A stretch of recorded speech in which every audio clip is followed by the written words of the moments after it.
In the heart of the Appalachian wilderness, 3 cyclists vanished, leaving behind chilling footage of a massive, intelligent creature. A team of researchers followed, uncovering a mysterious shrine guarded by beings that hunt with purpose. Now, a final expedition risks everything to reveal the truth. Will they survive the secrets the mountains hide?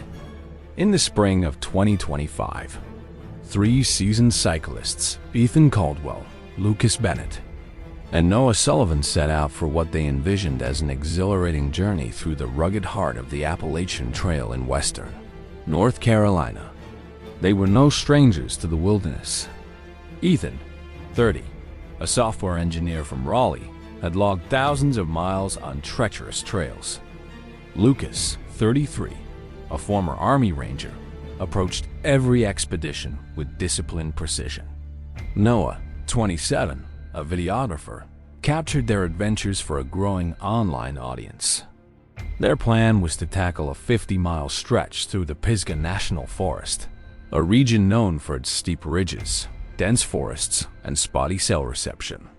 The trail was unforgiving, with overgrown paths and rocky descents. But the trio was prepared, or so they thought. Their journey began under clear skies. On April 10th, Ethan's journal, later recovered, described the first day as ideal. The air was crisp, the trails challenging but manageable. Lucas led the group, navigating with a topographic map and GPS, while Noah filmed the sweeping vistas and their daring maneuvers. They covered 80 miles, setting up camp near a small creek. The night was calm, filled with the usual hum of the forest crickets, distant owls, and the rustle of leaves. But as dawn broke, an unsettling stillness settled over the campsite. The birds had stopped singing. The air felt heavy, as if the forest itself was holding its breath. By mid-morning, the group noticed something odd. A series of fallen trees blocked their path. Their trunks snapped cleanly, as if uprooted with deliberate force.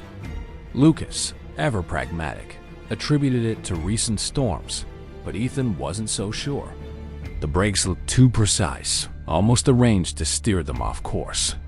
They detoured, pushing their bikes through thick underbrush. That's when Noah spotted it, a footprint, pressed deep into the soft earth. It was massive, over 16 inches long, with 5 distinct toes, too wide and heavy to belong to any bear. The group exchanged uneasy glances, but pressed on, convincing themselves it was a fluke. That night, the forest silence grew oppressive. Around 1 a.m., Ethan woke to the sound of heavy footsteps crunching through the undergrowth. He nudged Lucas, who grabbed his flashlight and scanned the perimeter. The beam caught nothing but trees, yet the footsteps continued, circling just beyond their camp. Noah, clutching his camera, whispered that he'd seen something move tall, shadowy, just out of sight. They stayed awake, hearts pounding, until the sounds faded with the first light of dawn. In the morning, they found more prints, identical to the first, encircling their tent. Lucas measured one, 17 inches long, 9 inches wide, sunk deep into the ground. Whatever made them was heavy, far heavier than any man. The group decided to push forward, aiming for a ranger station 20 miles away. But the trail seemed to conspire against them. More fallen trees and piles of branches blocked their route, forcing them deeper into uncharted territory. Ethan's journal entries grew terse, his handwriting shaky. He wrote of a growing sense of dread, a feeling of being watched that none of them could shake. Noah's footage captured glimpses of movement in the distance, dark shapes weaving through the trees, too large and upright to be animals. Lucas, trained to stay calm under pressure, began treating the situation like a mission. He set up a perimeter with fishing line and bells from their gear, hoping to detect anything approaching. On the third day, the situation escalated. Around noon, as they navigated a narrow ridge, a figure stepped onto the trail 50 yards ahead. It was enormous, nearly 9 feet tall, covered in matted, dark gray hair. Its face was a grotesque blend of human and beast, with deep-set eyes and a protruding jaw. It stood motionless, staring at them. Noah fumbled with his camera, capturing the moment.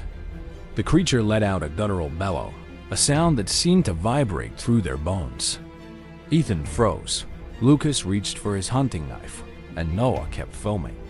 Then, as suddenly as it appeared, the creature slipped back into the forest. The group abandoned their bikes, too cumbersome for a quick escape, and began hiking toward what they hoped was safety. But the forest grew increasingly hostile. Rock slides blocked paths, and branches seemed to snap into place behind them, cutting off retreat. Ethan's journal described a chilling realization. They weren't just lost, they were being herded.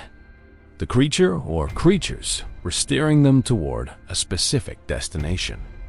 Lucas recognized the tactic from his military training classic predation, boxing and prey with no way out. That night, they camped in a small clearing, backs against a rocky outcrop. They built a fire, hoping it would deter whatever was out there. But the creature returned, its presence marked by snapping branches and low, rumbling growls. Noah's camera caught fleeting glimpses, eyes glinting in the firelight, a massive silhouette moving just beyond the trees. Lucas fired a warning shot from his pistol, and the sound stopped, but the silence that followed was worse. It was as if the forest itself was waiting at dawn. They found their camp surrounded by more footprints, some accompanied by claw marks gouged into nearby trees, 10 feet off the ground. Ethan's journal entry was frantic. It's not just one. There's more. They're playing with us. The group decided to make a final push for the ranger station, moving as fast as their exhausted bodies could manage. But the creature had other plans. Around 3 p.m., it attacked Dot. It came from the side, bursting through the underbrush with terrifying speed. Noah's camera captured the chaos, Lucas shouting orders, Ethan scrambling for a weapon, the creature charging. It was a blur of muscle and hair, its arms swinging with lethal force.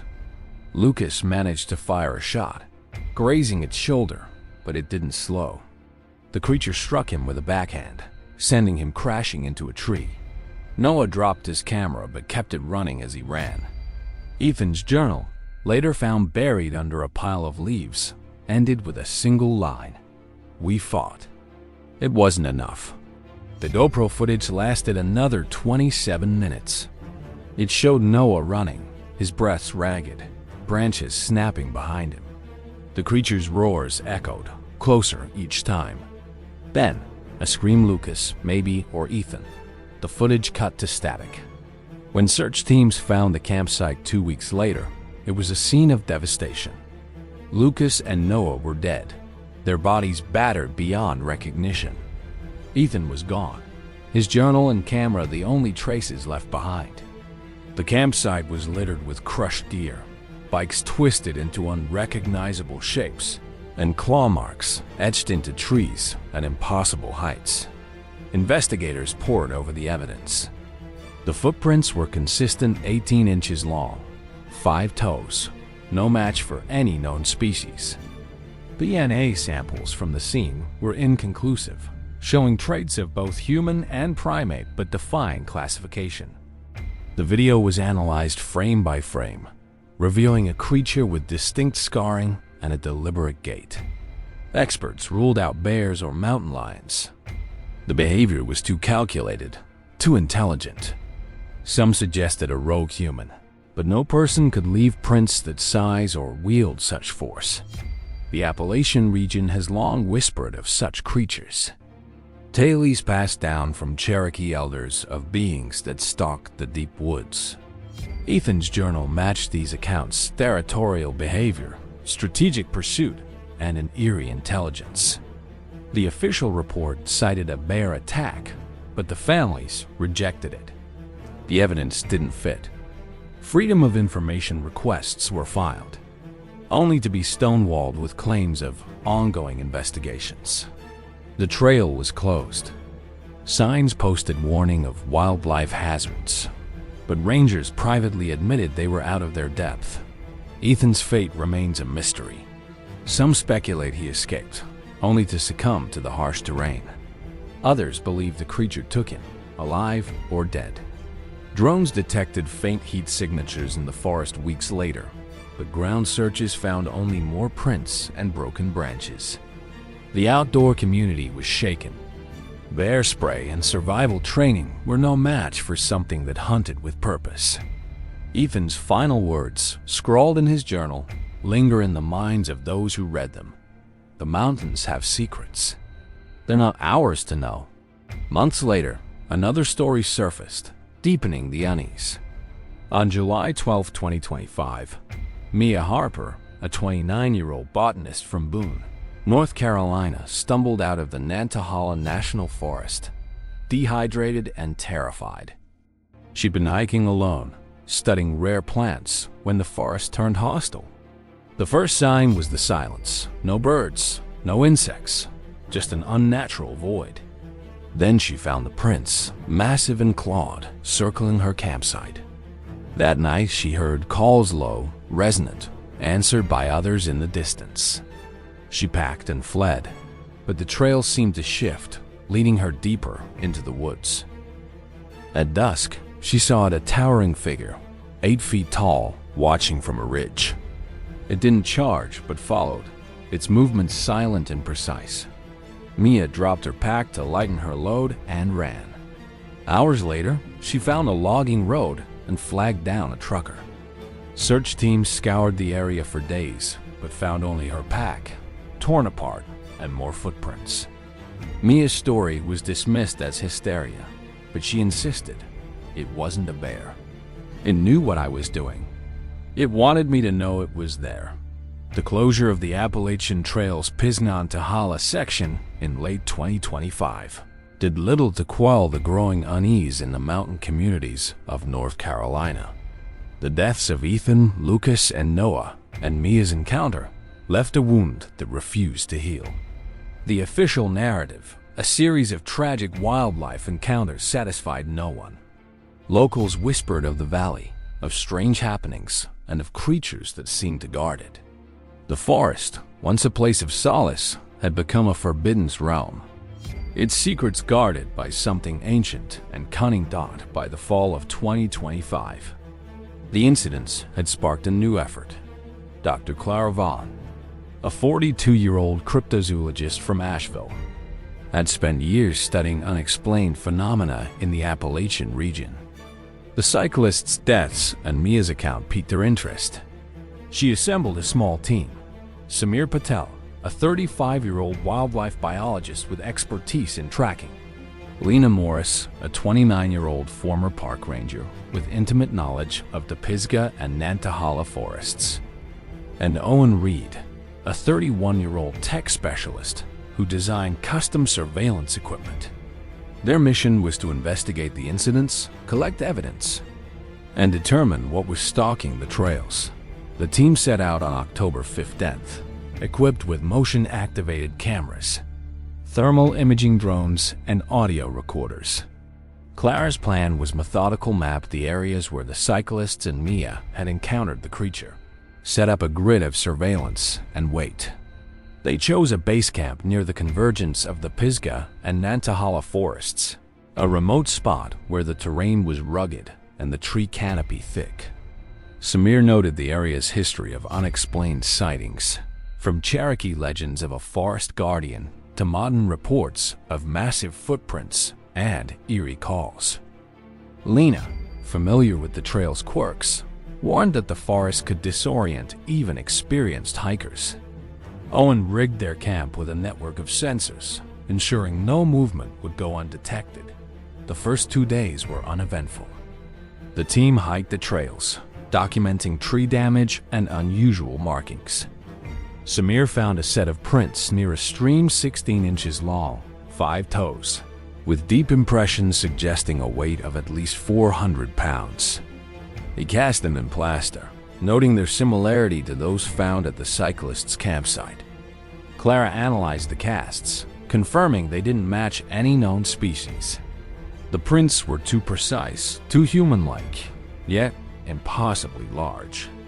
Owen's drones captured aerial views of the forest, revealing patterns of broken branches that formed a rough corridor, as if something had been funneling travelers deeper into the woods. On the third night, the forest silence returned. The team sat around a low fire, their sensors quiet, when Lena noticed the absence of wildlife sounds. No crickets, no owls, just a heavy stillness. Then, a low rumble echoed from the distance, answered by another, closer. Samir grabbed a flashlight, but Clara stopped him. "Don't," she whispered. "It's testing us." They sat motionless, listening as heavy footsteps circled their camp. Owen's monitors picked up movement large, bipedal shapes just beyond the tree line. The cameras recorded shadows, too fleeting to identify. But the audio captured something chilling, a series of guttural clicks, like a language exchanged between multiple sources dot by dawn.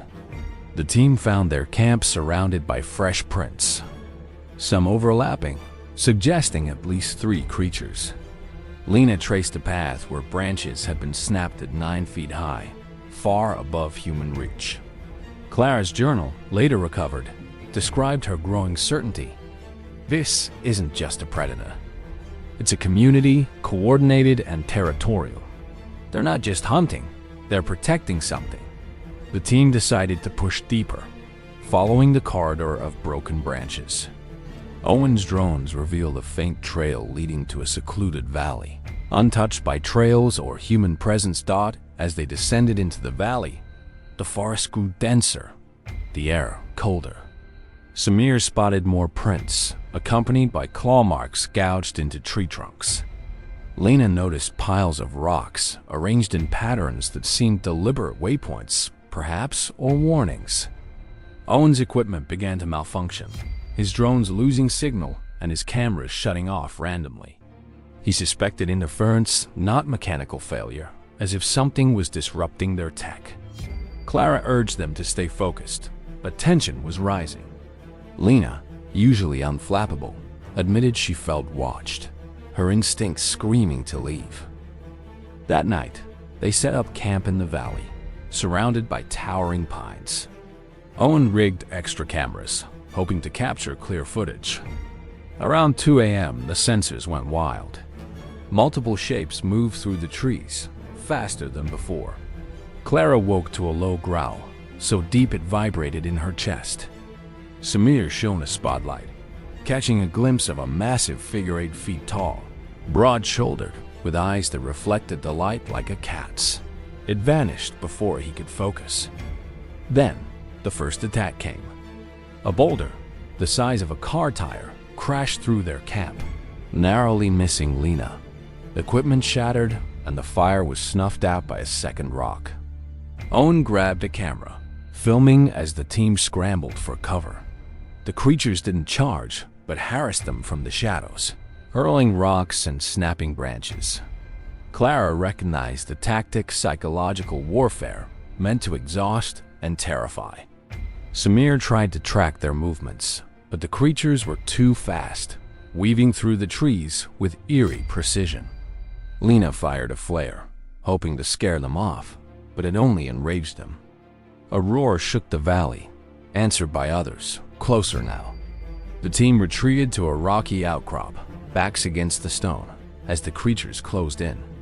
Owen's footage, later analyzed, showed 3 distinct figures, tall, muscular, moving in sync like a pack dot at dawn. The creatures retreated, but the damage was done. Half their gear was destroyed, and Samir had a deep gash on his arm from a flying rock. Clara's journal noted the creatures' restraint. They could have attacked directly, but didn't. They're not just killing, she wrote. They're sending a message. The team decided to abandon the valley, retracing their steps to the main trail. But the forest seemed to shift around them. Paths they'd marked were gone, replaced by new obstacles, fallen trees, rock piles, and more prints. Samir's tracking skills were useless. The trail was leading them in circles. On the 5th day, they stumbled upon a clearing that stopped them cold. In the center stood a crude structure, stones and branches arranged in a circular pattern, like a shrine. At its heart was a pile of bones, some animal, some disturbingly human-like. Clara photographed it, her hands shaking. Owen's remaining drone captured a faint heat signature nearby, but the battery died before he could pinpoint it.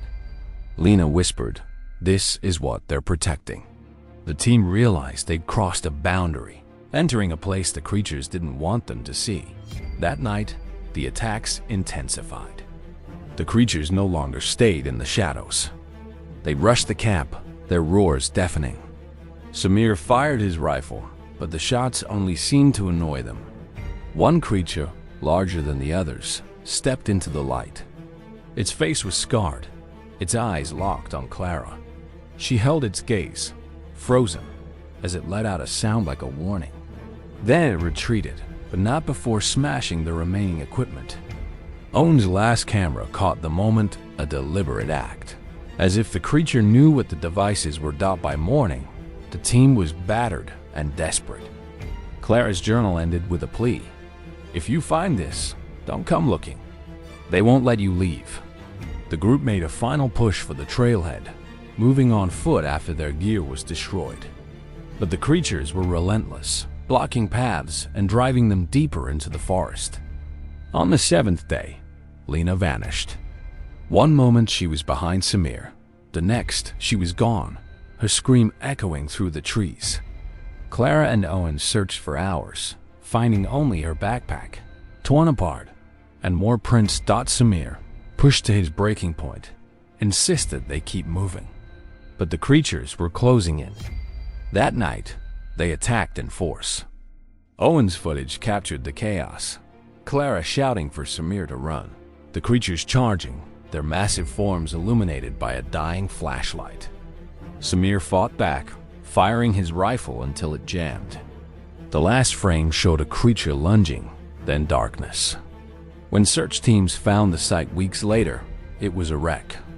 Clara and Owen were dead, their bodies mangled. Samir was missing, along with Clara's journal and Owen's last memory card, buried under a rock. The evidence was undeniable: footprints, claw marks, and DNA that baffled scientists. The official report cited a wildlife encounter, but the families demanded more. They pointed to the footage, the journal, and the shrine in the valley. The creatures weren't just animals. They were guardians of something ancient, something the forest hid. The trail was closed permanently, and rangers stopped patrolling the area. Locals spoke of strange lights in the valley at night, and hunters reported hearing calls that weren't animal. By spring 2026, the incidents had sparked a quiet movement. Families of the missing and dead, along with a small group of determined researchers, formed the Appalachian Truth Collective, a grassroots effort to uncover what the authorities wouldn't. Leading the charge was Rachel Nguyen, a 38-year-old investigative journalist from Knoxville, Tennessee. Rachel had covered environmental issues for years, but the stories of the trail pushed her into uncharted territory. She was joined by Caleb Holt, a 45-year-old survivalist and former Green Beret who had trained Lucas Bennett. Maya Torres, a 32-year-old forensic anthropologist with a knack for analyzing obscure evidence.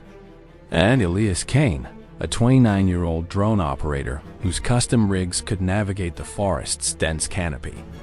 Their goal was not just to find answers, but to bring closure to the families and, if possible, to find Samir Patel alive. The collective began their expedition on April 8, 2026, under the guise of a documentary project to avoid scrutiny.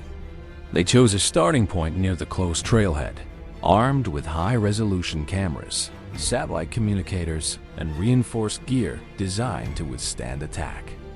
Caleb carried a modified rifle with tranquilizer darts, hoping to subdue rather than kill any creature they encountered.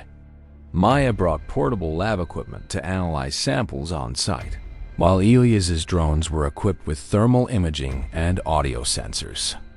Rachel documented every step, her notebook filled with questions. What were the creatures protecting? Why the valley?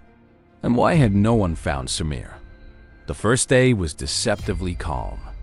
The team followed the faint trail left by Clara's group, marked by broken branches and faded plaster casts. Maya examined the prints they found. 18 inches long, 5 toes, with claw marks that suggested a powerful grip. She noted their consistency with earlier findings, but was struck by their depth, indicating a creature weighing at least 500 pounds. Elias's drone scouted ahead, mapping a path to the valley where Clara's team had found the shrine. The forest was quiet, but not the oppressive silence described in previous accounts. Birds chirped faintly, as if reluctant to draw attention. On the second night, the team camped near a ridge overlooking the valley. Elias's drones detected faint heat signatures below, too large for deer or bears. Caleb set up a perimeter of motion sensors and tripwires, each linked to strobe lights to deter intruders. Rachel wrote in her notebook, "The forest feels alive, but not in a welcoming way. It's watching us." Around midnight, the sensors triggered. Elias's monitors showed multiple shapes moving through the trees, tall, bipedal, and fast. The team stayed silent, watching as shadows circled their camp. Caleb aimed his rifle, but held his fire, sensing the creatures were probing, not attacking. The strobe lights flashed and the shapes retreated, but not before Maya spotted claw marks on a nearby tree. Freshly carved at 10 feet high. *** By dawn, the team found their camp surrounded by prints, some overlapping, suggesting at least 3 creatures. Rachel photographed a pile of branches arranged in a spiral pattern, eerily similar to the shrine Clara had described. Maya took samples from the claw marks, finding traces of organic material that didn't match any known animal. The team pressed deeper into the valley, guided by Elias's drones. The terrain grew treacherous, with steep drops and tangled roots. Caleb noticed the paths seemed manipulated. Trees felled in ways that forced them toward the valley's heart. "This isn't random," he said. "They're leading us." On the 4th day, they reached the shrine. It was larger than Clara's photo suggested, a circular arrangement of stones and bones, some bleached by time, others fresh. Maya identified animal remains: deer, fox, and bear, but also fragments that appeared human, though too degraded to confirm. Rachel's camera captured the scene, her hands steady despite her racing heart. Elias's drone picked up a heat signature nearby, moving slowly, almost deliberately. Caleb signaled for silence, and the team hid behind a cluster of boulders. Moments later, a creature emerged 9 feet tall, covered in dark, matted fur, its face a haunting mix of human and primate. It paused at the shrine, placing a small bone at its center before vanishing into the trees. The team was shaken, but resolute. Maya analyzed the bone, finding it was a human phalanx, less than a year old. "This could be Samir," she whispered, her voice breaking. Rachel wrote, "The shrine isn't just a marker. It's a claim, a warning." Caleb urged them to move, suspecting the creature had seen them. As they retreated, the forest erupted. Roars echoed from multiple directions, and rocks rained down, smashing Elias's drone. The team ran, Caleb firing tranquilizer darts into the shadows. One hit its mark, eliciting a scream that was almost human. The creatures fell back, but the team was now deep in the valley, far from any trail. That night, they took shelter in a shallow cave, their gear battered but intact. Rachel's notebook was filled with frantic entries. They're not just animals. They communicate, plan, mourn. The shrine is theirs, and we're trespassers. Elias repaired a second drone, sending it to scout an escape route. The footage showed a chilling sight: 5 creatures gathered around the shrine, their heads bowed as if in ritual. One, larger than the others, carried a limp form. Rachel zoomed in on the footage, her breath catching. The form was human, emaciated but alive. Samir? She whispered. The team devised a plan. Caleb would create a diversion, using flares and noise to draw the creatures away, while Rachel and Maya approached the shrine to rescue Samir. Elias would guide them with his drone, relaying their position via satellite communicator. At dawn, they moved. Caleb set off flares, their bright flashes illuminating the valley. The creatures reacted, roaring and charging toward the light. Rachel and Maya crept toward the shrine, finding Samir tied with vines, his eyes hollow but conscious. He whispered, "They kept me to watch." Maya cut him free, and the trio fled, guided by Elias's drone. But the creatures were faster. They cut off the team's escape, forcing them into a narrow ravine. Caleb fired his last tranquilizer darts, slowing one creature, but the others closed in. Rachel recorded everything, her camera capturing the creatures' faces scarred, intelligent, and enraged. Samir, barely able to walk, pointed to a gap in the ravine. "There," he gasped. "It's the only way." The team squeezed through, emerging near a logging road. Elias' drone was destroyed, but his satellite communicator sent their coordinates to a rescue team. As they stumbled toward the road, the creatures pursued, their roars shaking the trees.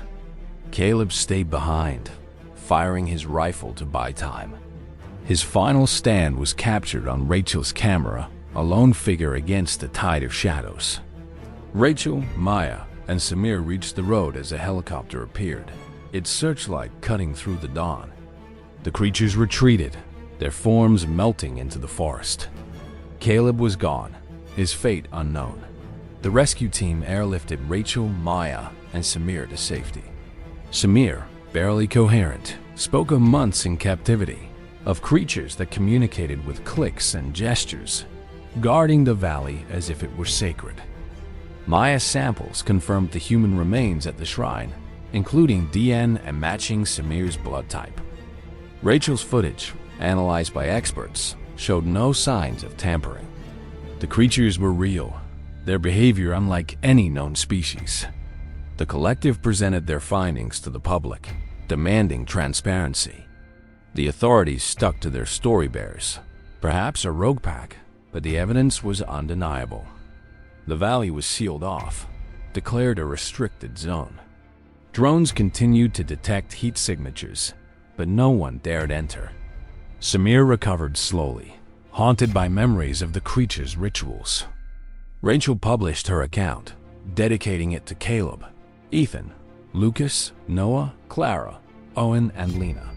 The Appalachian Truth Collective disbanded, their mission complete but their losses heavy. The trail remained closed, its secrets buried in the valley. Locals spoke of lights at night, of roars echoing in the distance. The creatures, whatever they were, still guarded their domain, a reminder that some places belong to the wild and the wild does not forgive.